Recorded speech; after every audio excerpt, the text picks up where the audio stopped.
Imagine you're in a quiet Texas neighborhood. It's early morning. People are heading to work.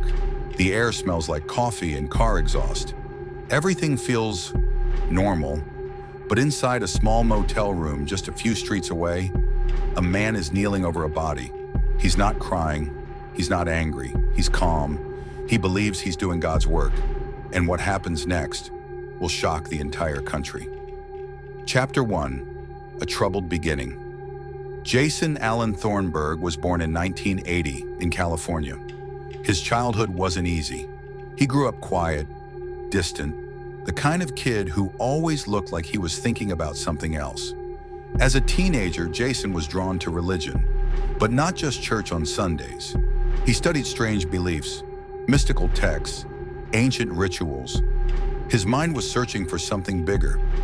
As he grew older, Jason worked in odd jobs: welding, construction, small repairs. He moved to Texas, lived alone in apartments, kept to himself.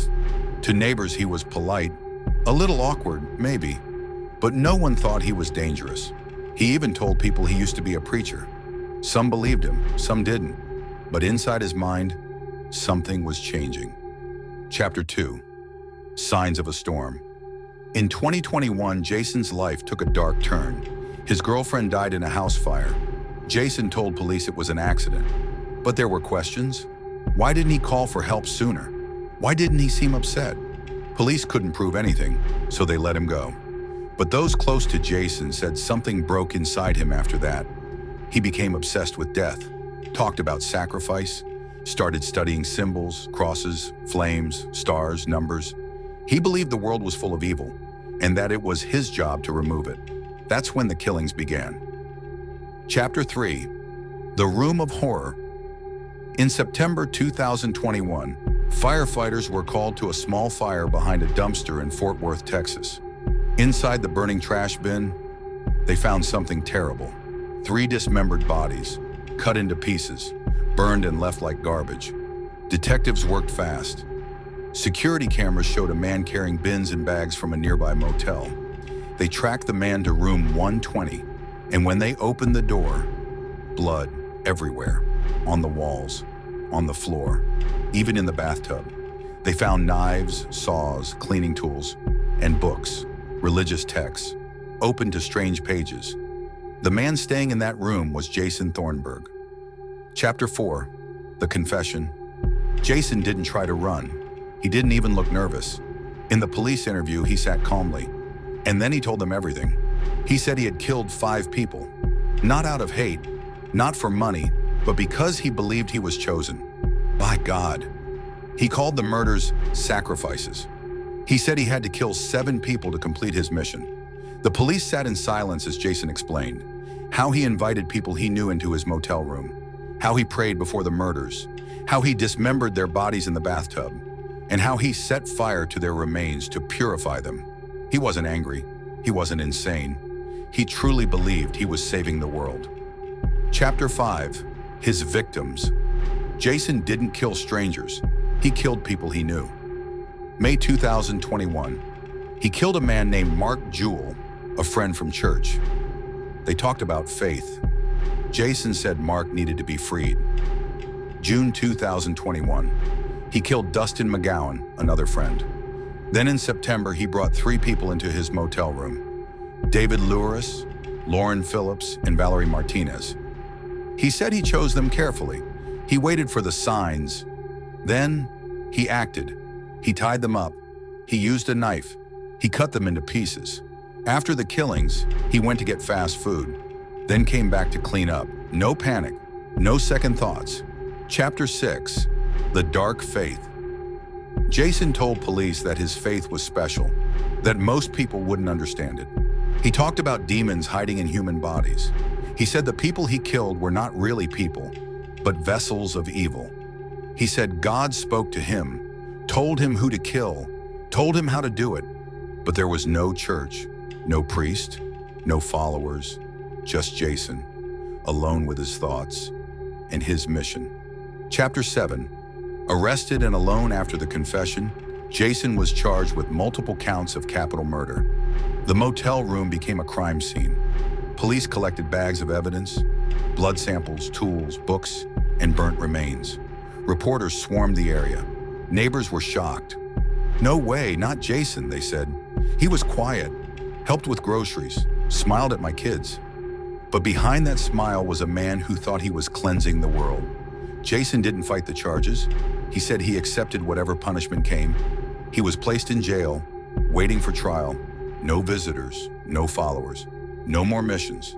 Just a man with a Bible and the memory of what he did. Chapter 8. The Trial of Belief. Jason Thornburg walked into the courtroom like a man walking into church. Calm, straight-backed, hands behind his back. He wore a plain orange jumpsuit, but his eyes didn't show fear. They showed peace, like he still believed he was doing the right thing. The courtroom was silent as the judge read the charges. 5 counts of capital murder, tampering with evidence, abuse of a corpse. Jason didn't deny any of it. He didn't cry. He didn't argue. He just listened, then nodded. Prosecutors called it one of the most disturbing murder cases in Texas history. They showed the jury photos of dismembered bodies, burnt trash bins, blood-stained walls. They brought in police officers, crime scene experts, even firefighters.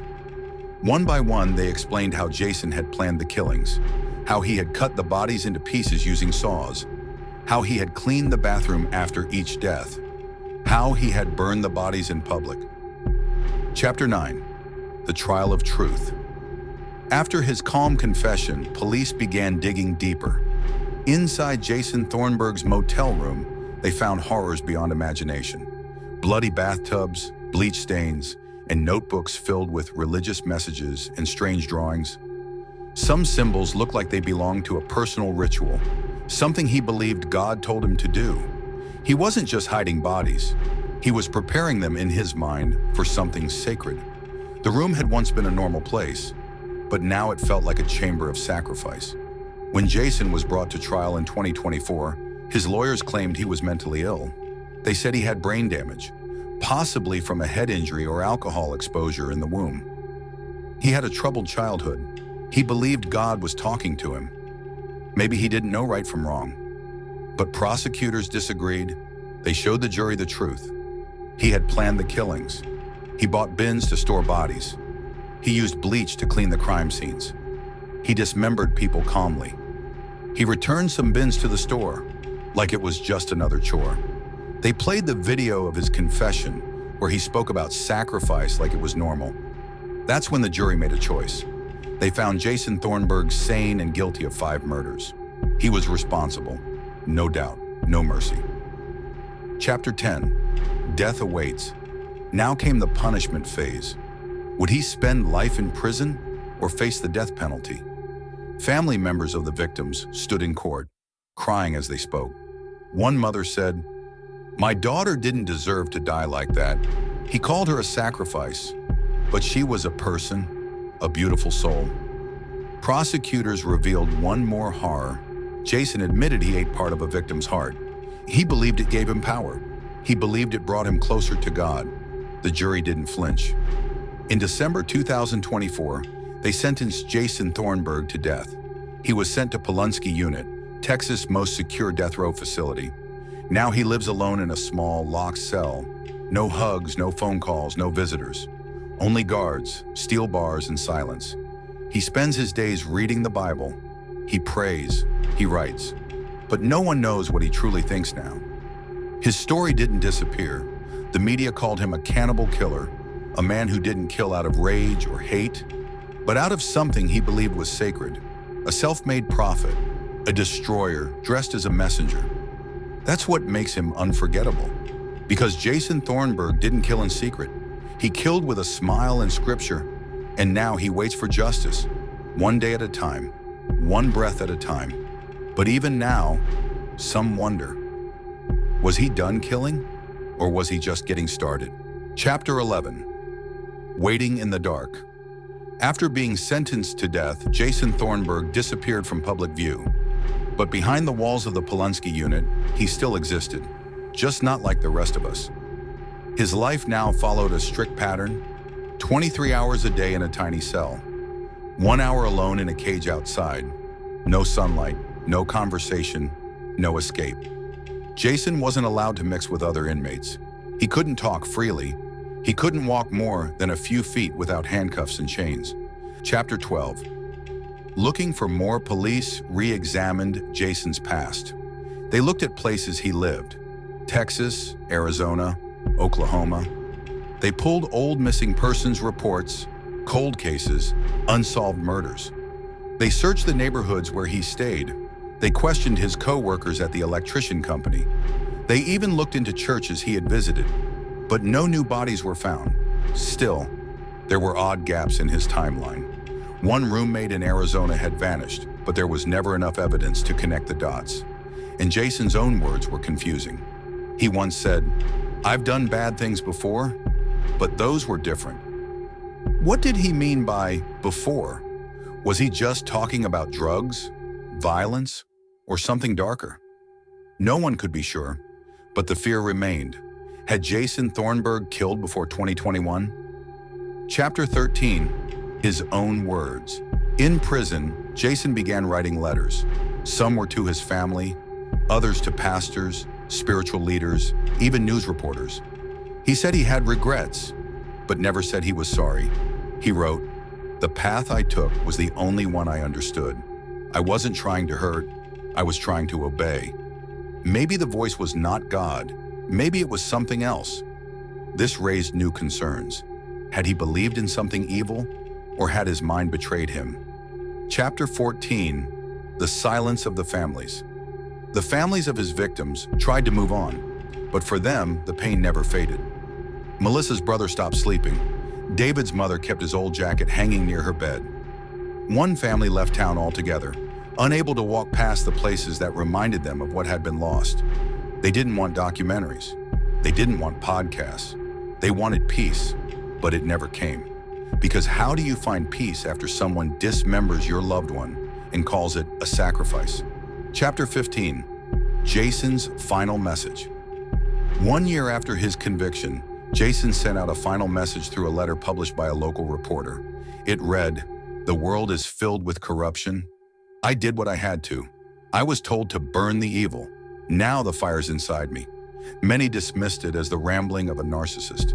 Others believed he was still trying to justify his actions, to make himself seem like a prophet, not a murderer. But one thing was clear. Jason Thornburg had no plans to apologize. Not to the victims, not to the families, not to the world. There's a lesson in this story, not just about mental illness or religion or evil, but about listening to each other, paying attention to the quiet ones, asking questions when something feels off, and never assuming that darkness has a face we can recognize. Sometimes it walks among us in plain sight, in silence, in shadows. If you found this story haunting, informative, or thought-provoking, don't forget to like, share, and subscribe for more real-life crime stories, told with respect, truth, and humanity.